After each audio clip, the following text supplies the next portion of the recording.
Good evening. It's great to be back here and welcome to tonight's special bibliotherapy session, which is hot summer loving literature. I'd love to know what you feel about this topic and what are your favourite hot summer loving reads. And I would love to tell you about mine. I think one of the best and most ultimate hot summer loving reads is The Go-Between by L.P. Hartley, which was actually written in 1953 and tells the story of a boy coming of age and, in a way, losing his innocence. It is a tragic but incredibly sultry tale. It's the story of Leo, who's 11 or 12 at the start of the story, and he's gone to stay with a boy from his prep school, slightly under false pretenses, because the boy treats him as a bit of a magician. He seems to have special powers at school, and he's been asked by his very aristocratic friend Marcus to come and spend the summer with him. And actually, young Leo comes from a rather poor background and can't really afford to have the right clothes to go and stay in this very beautiful manor. But when he gets there, he rapidly becomes caught up and embroiled in the romance between Marion, who's 19, and the groundsman. So Marion is an aristocratic girl who's destined to marry Lord Trimingham, a young soldier who's been rather terribly disfigured in the war. And she has meanwhile fallen in love with Ted Burgess, the groundsman, and Leo becomes their go-between, hence the name, the title, The Go-Between. And Leo delivers letters between the young lovers, but he doesn't actually understand or realize what on earth is going on until it's too late. And tragedy ensues without giving too much away.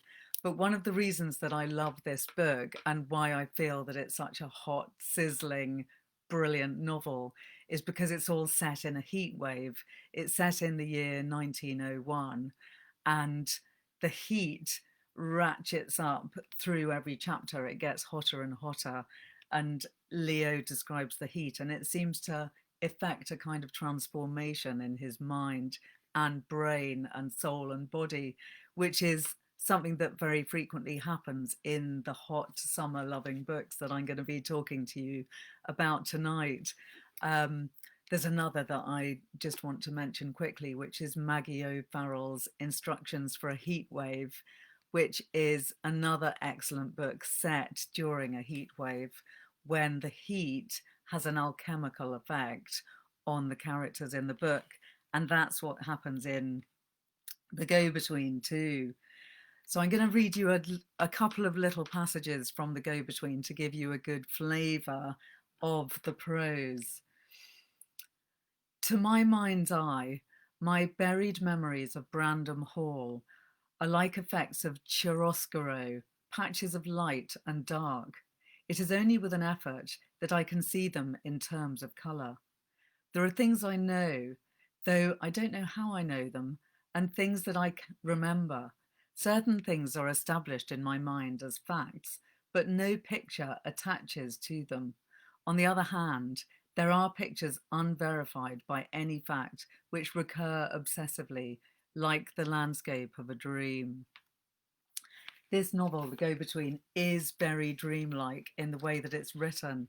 And one of the motifs that keeps coming up in the book and is actually of enormous importance in the plot of the story is the belladonna plant, which Leo first discovers in an outhouse in the garden. And this plant is highly symbolic, and also it's not just symbolic metaphorically, but it actually becomes relevant in terms of a vital plot device, which I'm not going to give away. But the deadly nightshade, the belladonna, is pivotal. So I'm just going to read you his description of that. I suddenly came upon the plant, but it wasn't a plant in my sense of the word. It was a shrub, almost a tree, and as tall as I was. It looked the picture of evil and also the picture of health. It was so glossy and strong and juicy looking. I could almost see the sap rising to nourish it. It seemed to have found the place in all the world that suited it best. I knew that every part of it was poisonous. I knew too that it was beautiful, for did not my mother's botany book say so?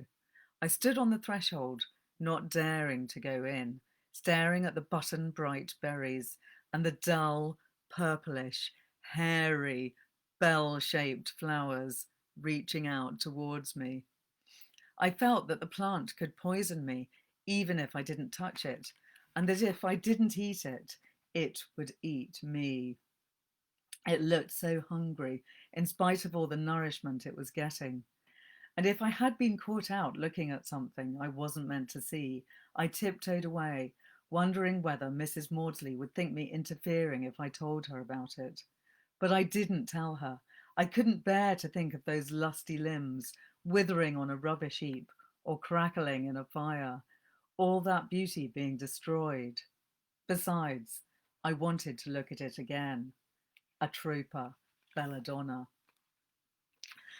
So you can see how the deadly nightshade is symbolic of something that Leo wants to touch and is also terrified of. And this is highly relevant to subsequent events because Leo is unwittingly caught up in a series of events which he doesn't understand. And while he is being caught up in these events, the weather is getting hotter and hotter. This is what I love about this idea of hot, sizzling summer love, that summers create an interesting kind of opportunity for love to flourish, which is very different to the kinds of romance that happen in a cold climate. And I think L.P. Hartley is amazingly good at describing the hot and intense atmosphere of a heat wave. Hi, Alessio and Colleen. It's great to see you here. And hi, everyone that's joining me on Instagram. It's great that you're here. And I'm glad that the technology seems to be working tonight. So thanks for joining me. I'm just talking about The Go-Between, which is one of my favorite intense, hot summer love books. So I'm going to read you a bit more from that, which catches the atmosphere of the book. Without my being aware of it, the climate of my emotions had undergone a change. I was no longer satisfied with the small change of experience which had hitherto contented me. I wanted to deal in larger sums. I wanted to enjoy continuously the afflatus of spirit that I had when I was talking to Lord Trimmingham, and he admitted to being a viscount. To be in tune with all that Brandon Hall meant, I must increase my stature. I must act on a grander scale. Perhaps all these desires had been dormant in me for years, and the zodiac had been their latest manifestation. But the difference was this. In those days, I had known where I stood. I had never confused the reality of my private school life with the dreams with which I beguiled my imagination. That they were unattainable was almost their point. I was a schoolboy, assiduously but unambitiously subscribing to the realities of a schoolboy's life. The schoolboy's standards were my standards. In my daily life, I did not look beyond them. Then came the diary and the persecution, and the success of my appeal for supernatural aid slightly shook my very earthbound sense of reality. That's all about Leo thinking and pretending that he's a magician. So that's a very important part of the plot of the book, that Leo is very caught up in a sense of magic, the sense of being part of a zodiac and a wider constellation of mythical creatures.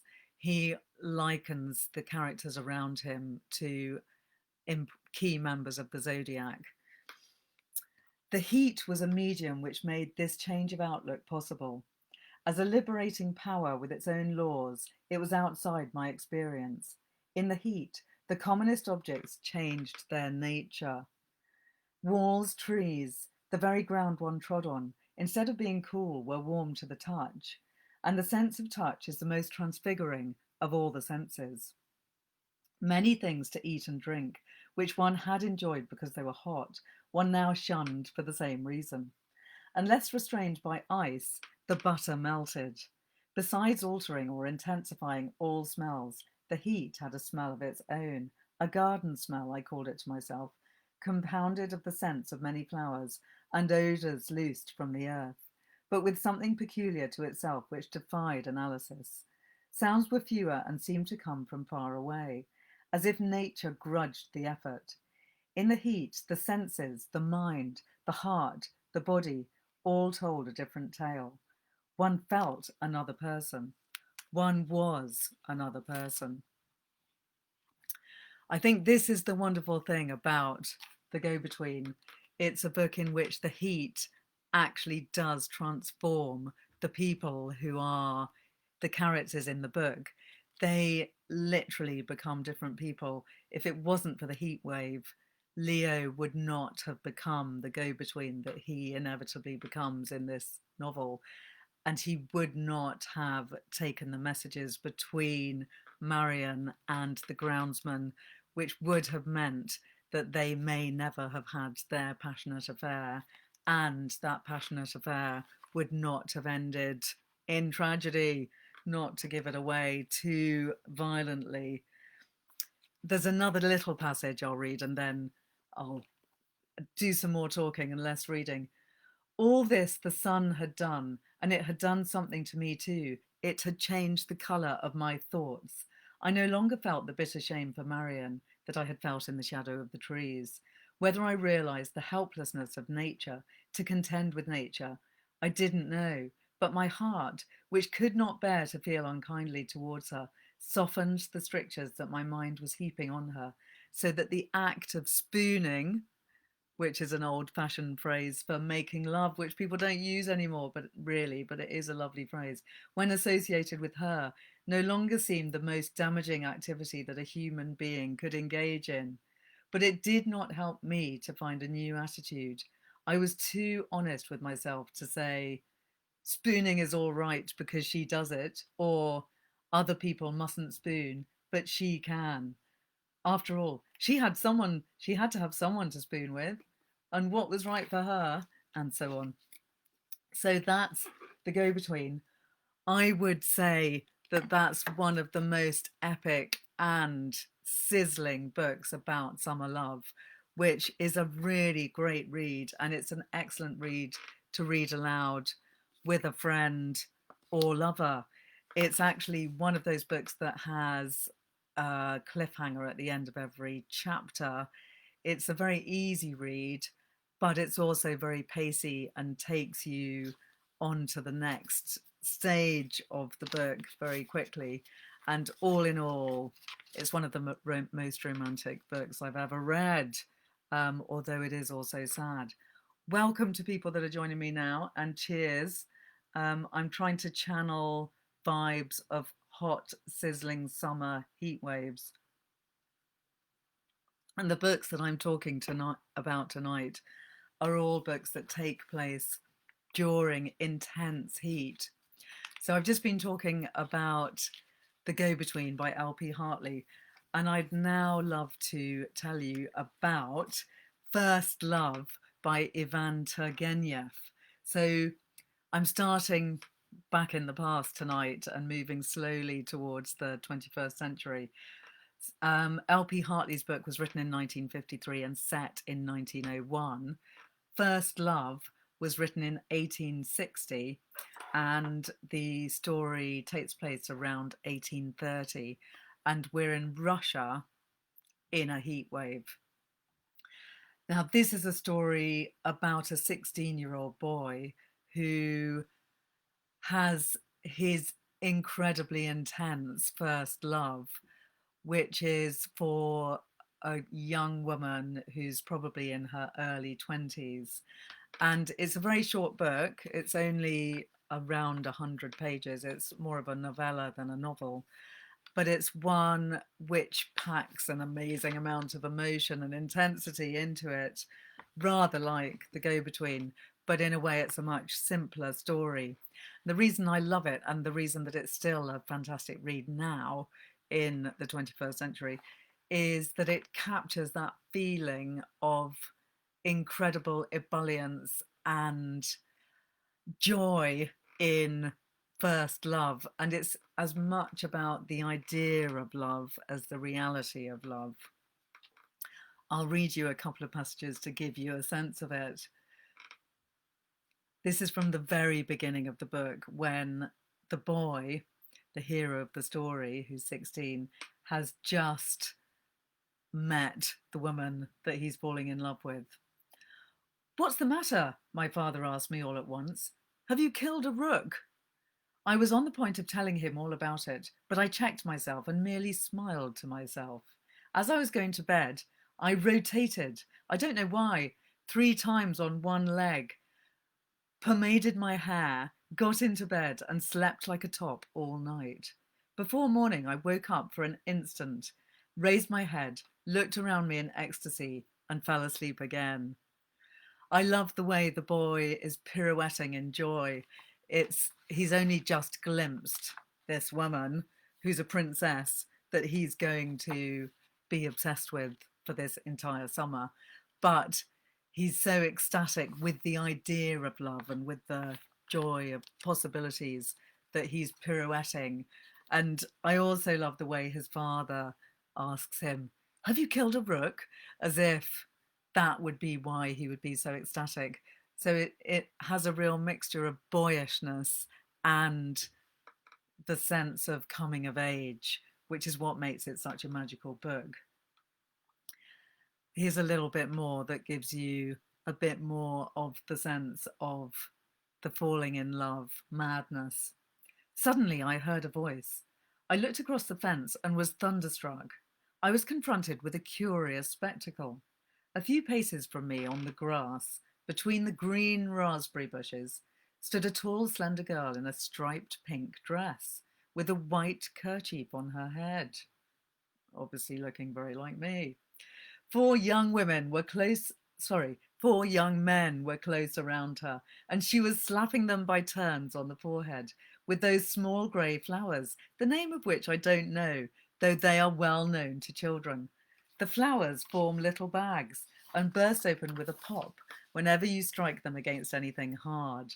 The young men presented their foreheads so eagerly, and in the gestures of the girl there was something so fascinating, imperious, caressing, mocking and charming, that I almost cried out with admiration and delight, and would, I thought, have given everything in the world on the spot, only to have had those exquisite fingers strike me on the forehead. My gun slipped onto the grass. Highly suggestive there. So that scene I do love because it's all about a game played between the girl, the Princess Zelaida, who all the boys are in love with, and the young men who are surrounding her. And it's so ridiculous and wonderful and crazy that I love our hero's reaction to it. He's so overcome that he drops his gun. I was 16 then. It happened in the summer of 1833. I lived in Moscow with my parents. They had taken a country house for the summer near the Kaluga Gate. I was preparing for the university but didn't work much and was in no hurry. No one interfered with my freedom. I did what I liked, especially after parting with my last tutor, a Frenchman who'd never been able to get used to the idea that he had fallen like a bomb into Russia and would lie sluggishly in bed with an expression of exasperation on his face for days together. Does anyone here know tutors like that? I love the idea that there might be tutors like that who just lie sluggishly around, doing nothing for days on end. My father treated me with a careless kindness. My mother scarcely noticed me. though she had no children except for me. Other cares completely absorbed her. My father, a man still young and very handsome, had married her from mercenary considerations. She was 10 years older than he. My mother led a melancholy life. She was forever agitated, jealous, and angry, but not in my father's presence. She was very much afraid of him, and he was severe, cold, and distant in his behaviour. I was all hope and anticipation, and a little frightened of something, full of wonder at everything, and was on the tiptoe of expectation. My imagination played continually, fluttering rapidly around the same fancies, like martins around a bell tower at dawn. I dreamed, was sad, even wept, but through the tears and through the sadness, inspired by a musical verse or the beauty of evening, shot up like grass in spring the delicious sense of youth and effervescent life. I had a horse to ride. I used to saddle it myself and set off alone for long rides, break into a rapid gallop, and fancy myself a knight at a tournament. How gaily the wind whistled in my ears, or turning my face towards the sky, I would absorb its shining radiance and blue into my soul that opened wide to welcome it. I won't go on because there's so much that I could read from this fantastic book, but the many things that I love about it are it's so connected to nature. It's so much about the flowers, the bees, the birds, the horses, the joy of the chase. I'm glad that you're relating to this, Chris and Sam. The idea of the flowers knocking against the forehead is a really excellent image. And why don't people have courtship like that nowadays? I ask myself. Maybe they still do. I wonder if any of you have courted your partners in such a beautiful floral fashion. Do tell me if so. It is a book which doesn't end well, I'm sad to tell you, but I'm not going to give it away. It's all about the intensity of emotion that this 16-year-old boy feels and how he does experience his first love, but it doesn't come to a good end. But it is a really excellent read. And it's not all sadness by any means. And it's also told within the framework of reminiscence. So we know that the boy who's the hero has grown up to have a happy life, and he's remembering what happened from a period of middle age when he's looking back to that moment. Um, so that was a couple of quite nostalgic older books. But another one that I'd love to mention, which some of you might know, is A Ring of Endless Light by Madeleine L'Anglais, who is more famous now for, in England anyway, A Wrinkle in Time, which is a really fantastic book, which is more of a kind of science fiction type fantasy novel, which I very much recommend. But this would probably now be classified as a young adult novel, but it is a brilliant book for adults too. It's a book which is the fourth in a series, which are all about this particular family. And the heroine, who's called Vicky Austin, who's one of the Austin siblings, is a girl who is in a period of mourning, and she's gone to stay on an island in her family home on the island, which they're obviously quite a wealthy family, and they can go and get out of the city and stay on in some kind of Long Island type place. And she is dealing with the death of her grandmother, and she has this really idyllic and wonderful summer.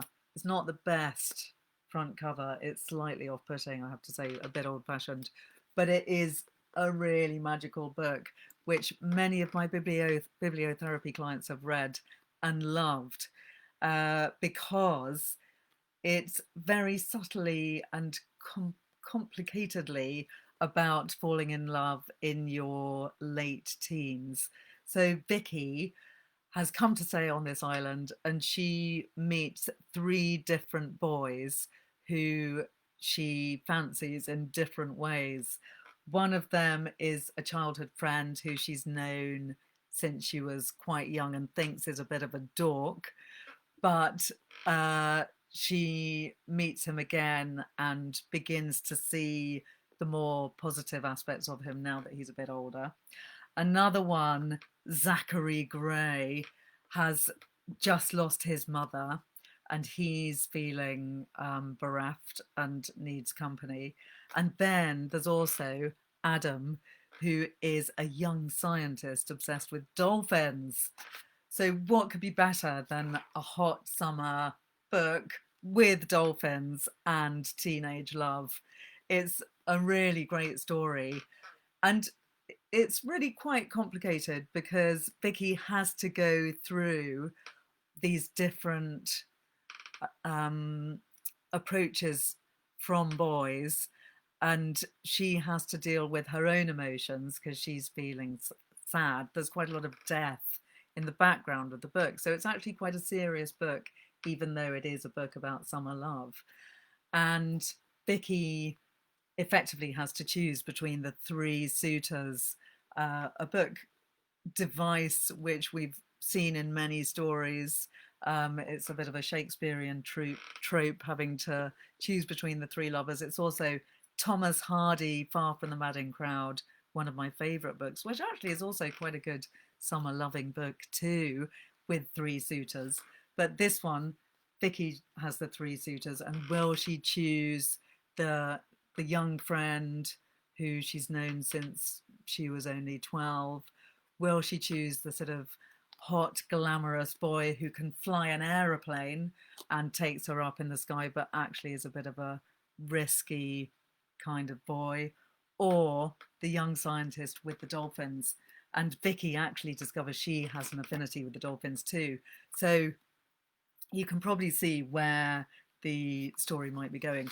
But I would very much recommend that as a lovely, in a way, light summer read, but it actually does have serious aspects as well, with the thoughts about death lurking in the background.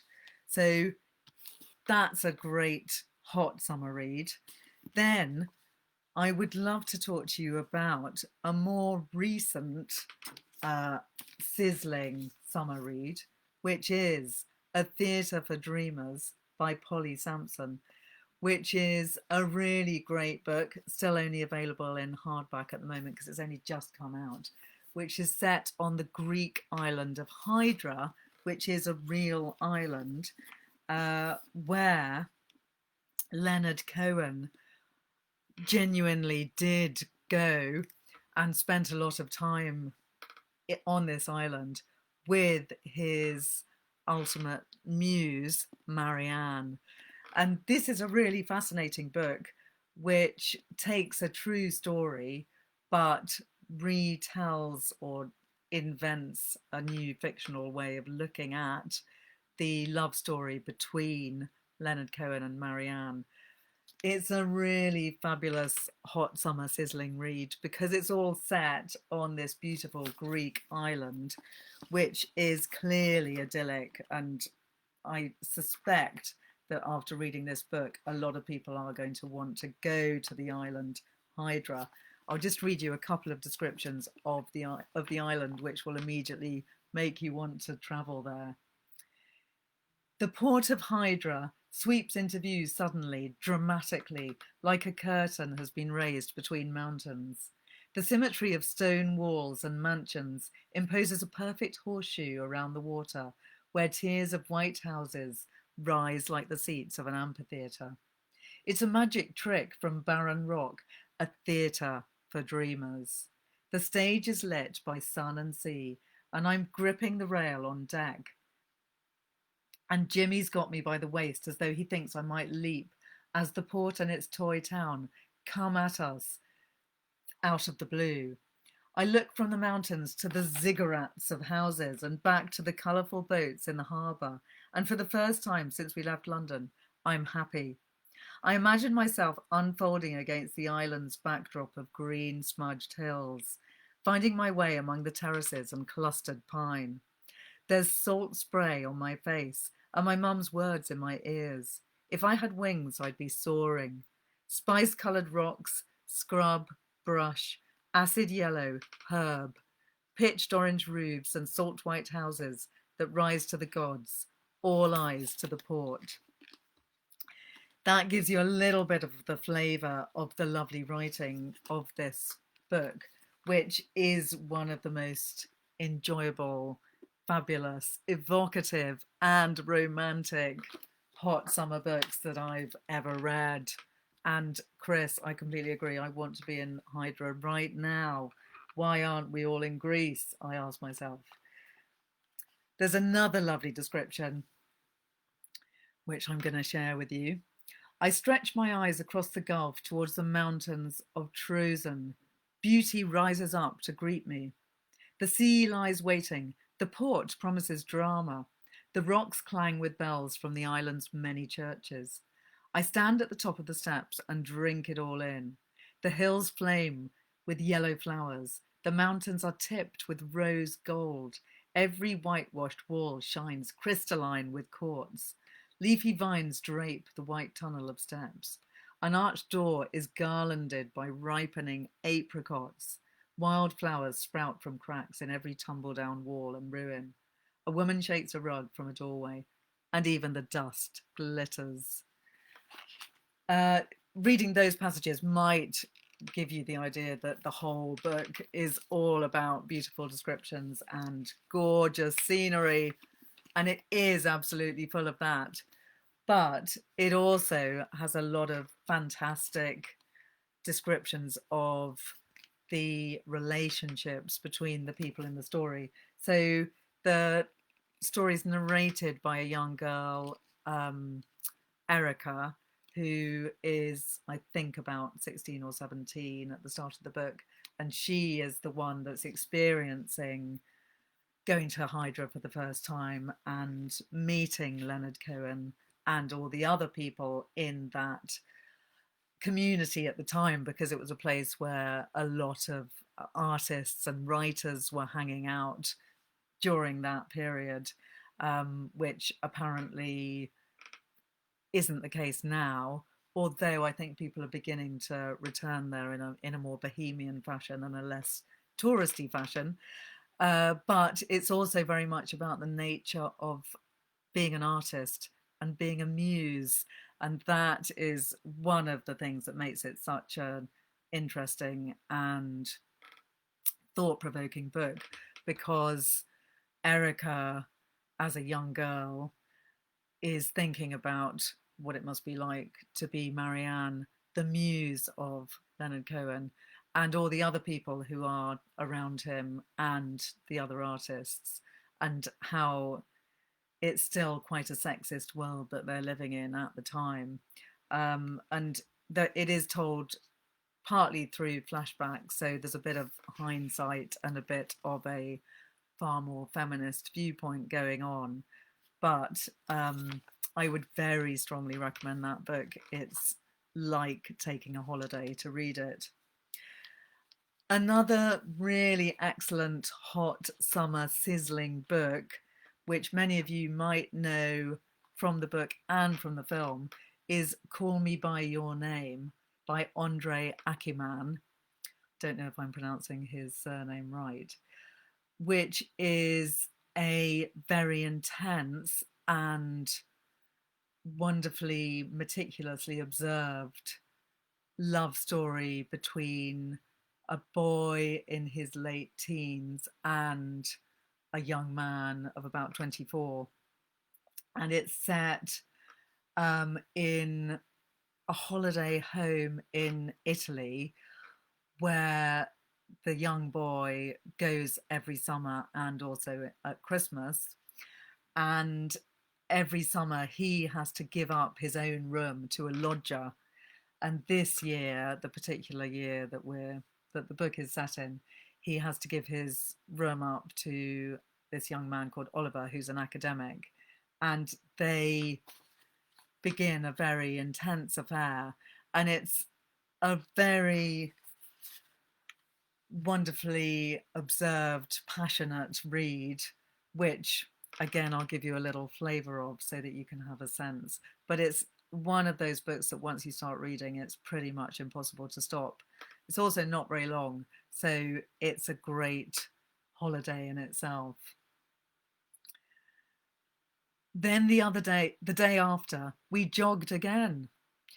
I liked racing by the milk delivery van when it was far from done with its rounds, or by the grocer and the baker as they were just getting ready for business. Liked to run along the shore and the promenade when there wasn't a soul about yet and our house seemed a distant mirage. I liked it when our feet were aligned, left with left, and struck the ground at the same time, leaving footprints on the shore that I wished to return to, and in secret place my foot where his had left its mark. This is one of the fabulous conceits of many of these hot summer intense books, the absolutely gorgeous romanticism of it, that idea of being obsessed with putting your foot in the footprints of the objects of your desire. It's something very much relating to first love, and I would also say to summer love, but one doesn't tend to get that kind of intensity in a cold climate, and also perhaps when one is a little bit more jaded and grown up. Then came that July Sunday afternoon when our house suddenly emptied and we were the only ones there, and fire tore through my guts because fire was the first and easiest word that came to me later that same evening when I tried to make sense of it in my diary. I'd waited and waited in my room, pinioned to my bed in a trance-like state of terror and anticipation. Not a fire of passion, not a ravaging fire, but something paralyzing, like the fire of cluster bombs that suck up the oxygen around them and leave you panting because you've been kicked in the gut and a vacuum has ripped up every living lung tissue and dried your mouth. And you hope nobody speaks because you can't talk, and you pray no one asks you to move because your heart is clogged and beats so fast it would sooner spit out shards of glass than let anything else flow through its narrowed chambers. Fire like fear, like panic, like one more minute of this and I'll die if he doesn't knock at my door. Have you ever read such an intense passage from such a great book about young first love? It really is a wonderful description of falling in love for the first time. And there's many things that I love about this book, but this is one of them, that it's such a perfectly observed description of his own emotions. He does write a diary, which really helps in the terms of the narration of the story. Diary writers out there, it's going to be useful one day. I urge you all to keep writing your diaries. And it's also a very useful trope within a book because it gives the reader the opportunity to glimpse the innermost thoughts of the character. But there's always the possibility of another character picking up your diary, which is the last thing that you want in real life or in a novel. I'm just going to read you a little bit more from this book because I love the way he describes the effect that this passion had on his life forevermore. Today, the pain, the stoking, the thrill of someone new, the promise of so much bliss hovering a fingertip away, the fumbling around people I might misread and don't want to lose, and must second guess at every turn, the desperate cunning I bring to everyone I want and crave to be wanted by, the screens I put up as though between me and the world. There were not just one but layers of rice paper sliding doors, the urge to scramble and unscramble what was never really coded in the first place. All these started the summer Oliver came into our house. They are embossed on every song that was a hit that summer, in every novel I read during and after his stay, on anything from the smell of rosemary on hot days to the frantic rattle of the cicadas in the afternoon, smells and sounds I'd grown up with and known every year of my life until then, but that had suddenly turned on me and acquired an inflection forever coloured by the events of that summer. I wonder if any of you have felt like that. I'm getting some comments here saying maybe not. It could still happen. You never know. So I very strongly recommend Call Me By Your Name. Many of you might have seen the film too, but the book is absolutely brilliant. You've got to read it. So just have a little sip of my cocktail. Cheers, everyone. Still trying to channel hot summer vibes. I'd love to know, by the way, before I continue, what are your favourite hot summer reads? Do any of you have particular memories of reading a brilliant book about love, which is also about the summer? There's a lot of them out there, but there aren't that many absolutely brilliant ones. But there's still quite a few I want to mention. One of which, just to mention quickly, is a book called Every Day by David Levithan, which was also made into a film, which some of you might have seen. It is a young adult book, and it's about a character who wakes up in a different body every day, which might sound a tad unrealistic, but it is weirdly believable when you're reading the book. So it's told in his eyes, and he wakes up alternately in the body of different people who are always his age. So he has a kind of consecutive reality to his life, and it's been going on since he was a baby. And the thing that makes it a great hot summer love book is that the boy is about 15 when the book starts, and he falls in love with a girl, but then every day he keeps waking up as someone else, and he wants to see the girl, he wants to talk to her, he wants to kiss her, he wants to tell her he loves her, but it's quite difficult because every day he's in a different body, and she has to get her head around the weirdness of that. And I loved it as a book. It's also good as a film, but I think it's even better as a book, and very much recommend it. It's kind of crazy but really effective, and the joy of it is that the boy hero loves the girl in whatever form he is in. So one day he might be a gorgeous jock, the next day he might be quite overweight, he might be a girl one day, he might be disabled, he might be any different shape, size, or color, but he loves her in every form, and she loves him in every form once she starts to get the hang of what's going on. So it's actually an incredibly romantic book. And I think what we're talking about tonight is romance. So, one last book to share with you before calling this hot summer sizzling love session to an end is a lovely African book set in Nigeria, which was published in 2015, Under the Udala Trees by Chinelo Okparanto. This is about a young girl called Ijuoma growing up in the difficult years following Nigeria's 1967 Biafran War. She's coming of age. She's, I think, around 16 at the start of the book.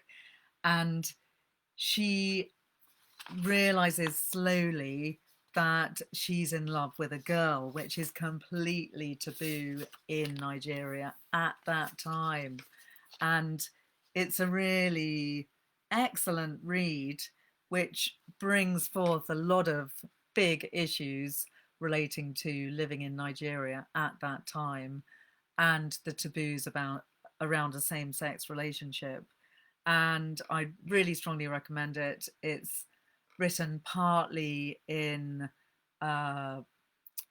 dialogue that represents the Nigerian patois, but it's also a lot of it is written conventionally. So it is an easy read, but it's also very vivid, highly descriptive, and I'll post about it. I'll put down all the titles of these books at the end of the session so that you can see what they are. But I'll just read you a little section from this.